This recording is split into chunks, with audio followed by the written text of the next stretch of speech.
So I'm going to talk about the current swarm of earthquakes that's happening in the Tokara Islands in Japan, and discuss whether or not they might be somehow related to the big one, the Nankai Trough megaquake that the Japanese government has been talking about. Are these precursors to the big one? So we need to know a bit of background before we can discuss that. So the earthquake swarm is happening here in the Ryukyu archipelago, just southwest of mainland Japan. The islands look like this. They're fairly typical volcanic chain islands. Nice volcano here, and they're relatively young.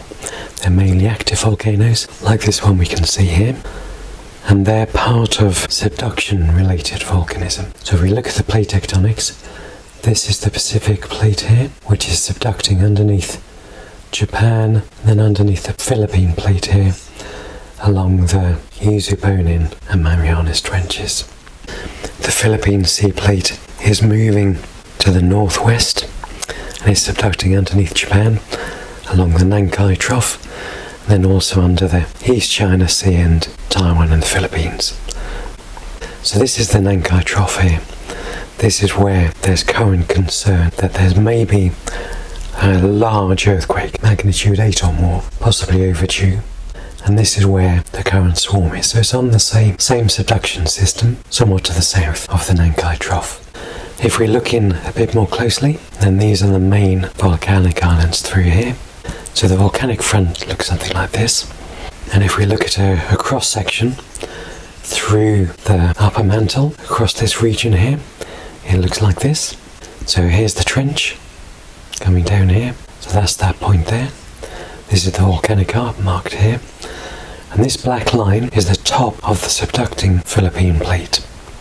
And that's where all of the really big earthquakes would be. So here's a 2009 magnitude 7, right on that plate boundary. So the reason this is where you get really big earthquakes is the size of an earthquake is limited by the size of the rupture. And most earthquakes which happen within the crust is only a few, maybe 10, 15 kilometers thick, the seismogenic portion of the crust. So that limits the size of earthquake. Once you get deeper than perhaps 15 or 20 kilometers within the crust, it stops being brittle, you get into the ductile zone. So earthquakes, brittle failures won't propagate down any deeper than, say, 20 kilometers or so. But where you have a subduction zone, the boundary between this plate, subducting plate, and the overriding plate remains brittle for 50 kilometers or more. So you could have rupture all the way along this surface. So that's several hundred kilometers long, and you can see these plate boundaries are thousands of kilometers long as well. So you end up with possibility for thousands of square kilometers on the rupture surface. And this is why the really big earthquakes, the megaquakes, happen on these plate subduction plate boundaries, which are called megathrusts. So this is the basis for the media speculation about whether or not these earthquakes, which are happening here in the Tokara region, may be precursors to this really big thing. Because when you have earthquakes, they can redistribute stresses. So they can cause other parts of the fault system to become critically overstressed and so fail. So you can get pre-shocks, which can then trigger earthquakes elsewhere on the system. And this is what actually post-shocks are. When you have a really large earthquake, that redistributes the stress in the fault plane, in the system around it, causing other regions to fail. They're much more common because, of course, if you have a large earthquake, then that causes large stress redistributions. Whereas pre-shocks are much less common because you've got small things triggering larger things, which is much harder to do. So let's look at these Tokara earthquakes and decide whether or not these are likely to be foreshocks to something very large. So if we look at where we are, here's the volcanic arc. The subducting slab is about 70 kilometers or so below the Earth's surface, which again is approximately consistent with where you'd expect to see melting start, and so volcanism. So we know the top of the slab is 70 or 80 kilometers below the Earth's surface here. And we'll look now, this box is where these earthquake swarm is. If we look at the swarm, we zoom in on it, this is basically the last 2 weeks of earthquakes colour-coded by date. So the oldest ones are blue and the youngest ones are red.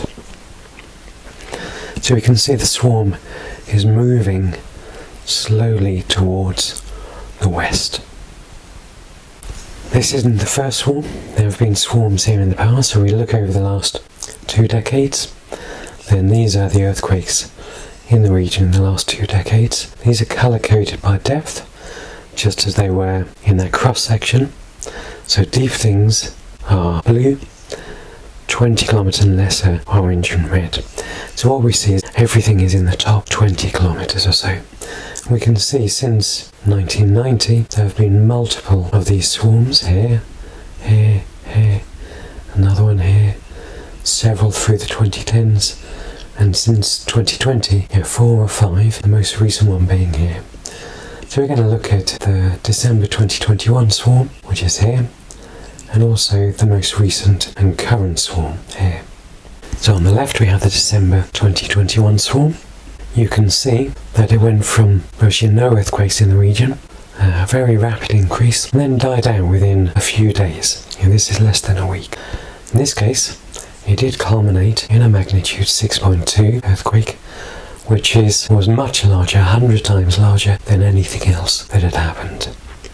This is the current swarm, June 2025, and these data are from Earthquake Insights. They're from the Japanese seismic monitoring system.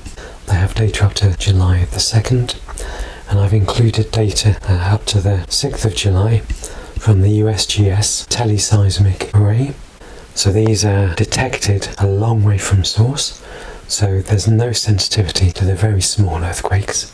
So the size of the balls here are the magnitude of the earthquakes. The largest ones, this is magnitude 5, that's magnitude 5.5. So the USGS ones, basically magnitude 4 and above, can be seen. So you can see that it's going up. Maybe there's been a slight increase in number of magnitude 4 and above earthquakes, but not a significant difference from what we've seen for the last 2 or 3 weeks. The other thing that you can see is that if we look at the depth, these start off relatively orange or yellow, so about 20 kilometres depth or so, and as you go through time they get more dominated by red things, so in the top 10 kilometres or so. In fact, the USGS teleseismic observations don't have resolution for depth below about 10 kilometres, so these are basically shallow. They're in the top 10 kilometres. So things seem to be getting shallower rather than deeper. So if we go back to the cross section of the subduction zone, what we're seeing is these things here, up at the volcanic arc in the Tokara region, are in the top 10 or 15 kilometres, so here.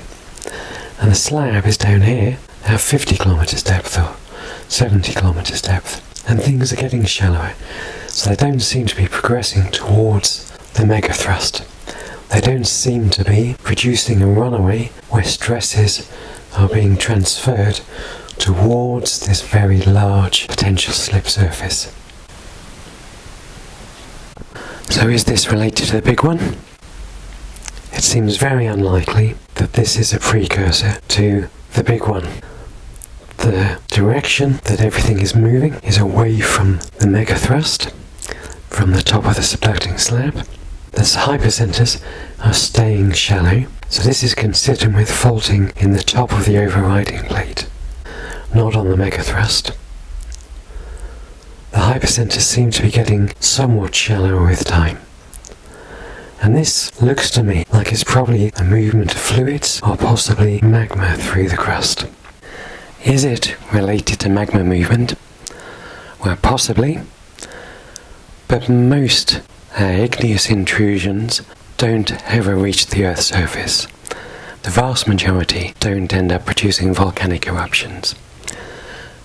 And as we've seen, the vast majority of previous swarms here haven't produced either significant seismicity or volcanic eruptions. This is likely to have a similar ending to the previous swarms. Thank you for listening. Apologies for my voice, but things are improving, and hopefully in the next month or so I can get back to recording things out in the real world where there's a bit more background noise.